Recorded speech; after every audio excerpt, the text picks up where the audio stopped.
इस दुनिया में ज्यादातर लोग देखने वाले हैं, समझने वाले नहीं। आप किसी से पहली बार मिलते हैं और वो आपकी आत्मा को नहीं, आपके पहनावे, चाल ढाल और चेहरे की अभिव्यक्ति को पढ़ता है। यह नाइंसाफी नहीं है, यह बस एक आदर्श नियम है जो बोलता नहीं मगर चलता है। यह दुनिया उन लोगों को जल्दी पहचानती है जो खुद को गंभीरता से लेती है। बात सिर्फ एक सूट बूट या ब्रांडेड कपड़े की नहीं है, बात है उस संकेत की जो आप बिना बोले दुनिया को भेजते हैं कि मैं कोई मामूली इंसान नहीं, मैं आने वाला कल की तैयारी में लगा हूं। अब सोचिए, अगर आप ऐसे दिखते हैं जैसे आपको अपनी ही परवाह नहीं, तो दूसरों को क्यों हो? लोग आपको बाहर से देख कर तय करते हैं कि आपके अंदर कितना मूल्य है और यह निर्णय अक्सर पहले 4 सेकंड में हो जाता है। अब आप कहेंगे क्या ये सब दिखावे की बातें हैं? तो मैं कहूँगा नहीं, यह प्रस्तुति है और प्रस्तुतिकरण हर महान कहानी का पहला अध्याय होता है। साधारण दिखने वाले की छवि कैसे उसे असाधारण बना सकती है। कभी किसी शांत सादे कपड़े पहनने वाले व्यक्ति को देखा है जिसे सब अचानक महत्व देने लगते हैं। आप सोचते हैं उसमें ऐसा क्या है? उसकी छवि, उसकी चाल और उसकी चुप्पी एक अनकहा ऐलान करती है, मैं किसी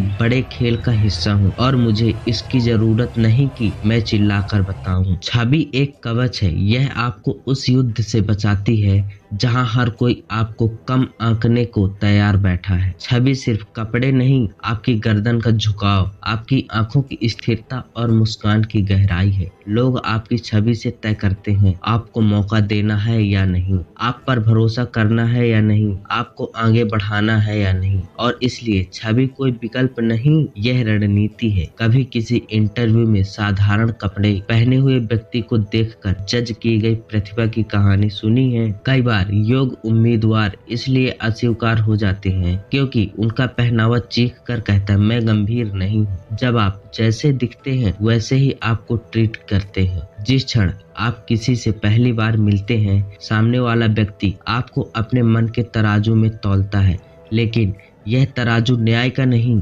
अनुभव और पूर्व धारणाओं का होता है। पहले 4 सेकंड में वह आपको स्कैन करता है, आपकी आंखों की भाषा, कपड़ों की सफाई, चाल का आत्मविश्वास, आवाज का संतुलन और फिर अगले 30 सेकंड में तय कर लेता है यह व्यक्ति मुझे प्रेरित कर सकता है या नहीं। दुखद बात यह है कि कई बार प्रतिभा सिर्फ इसलिए बाईपासिंग हो जाती है क्योंकि वह खुद को प्रभावशाली ढंग से पेश नहीं कर पाती। आपका आत्मविश्वास आपकी आंखों से झलकता है और आपकी छवि आपकी तैयारी का सबूत होती है। जो लोग इस रहस्य को समझते हैं वे हर नई मुलाकात को एक मंच मानते हैं जहां उन्हें अपना सर्वश्रेष्ठ प्रस्तुत करना होता है। तो अगली बार जब आप किसी मीटिंग में जाएं, इंटरव्यू के लिए पहुंचे या पहली बार किसी संभावित सहयोगी से मिले, तो खुद से सिर्फ एक सवाल पूछिए, क्या मैं वो प्रभाव छोड़ने जा रहा हूँ जिसे मैं खुद पर चाहता हूँ? दुनिया में हजारों लोग हैं जो शानदार दिखते हैं, लेकिन उनमें से कितनों को हम याद रखते हैं? क्योंकि दिखना सिर्फ एक क्षण का प्रभाव है, लेकिन पहचान एक स्थायी छाप। क्रिएट इमेज कोई फोटो शूट नहीं, यह एक मिशन है। यह वो मिशन है जहां आप हर दिन, हर बार, हर स्थान पर खुद को एक उद्देश्य के साथ प्रस्तुत करते हैं। मुझे सिर्फ दिखना नहीं, याद रखा जाना है। जब आप चलते हैं तो लोग रुक जाएं, जब आप बोलें तो कमरे में सन्नाटा छा जाए, जब आप किसी से मिले तो वह दोबारा आपसे मिलने को उत्सुक हो। यह होती है पहचान, और यह पहचान तभी बनती है जब आपकी छवि आपके विचारों, आपके मूल्यों और आपकी रिफ्लेक्शन ऑफ इंस्पिरेशन हो। दिखना आसान है, लेकिन पहचान बनाना चैलेंजिंग।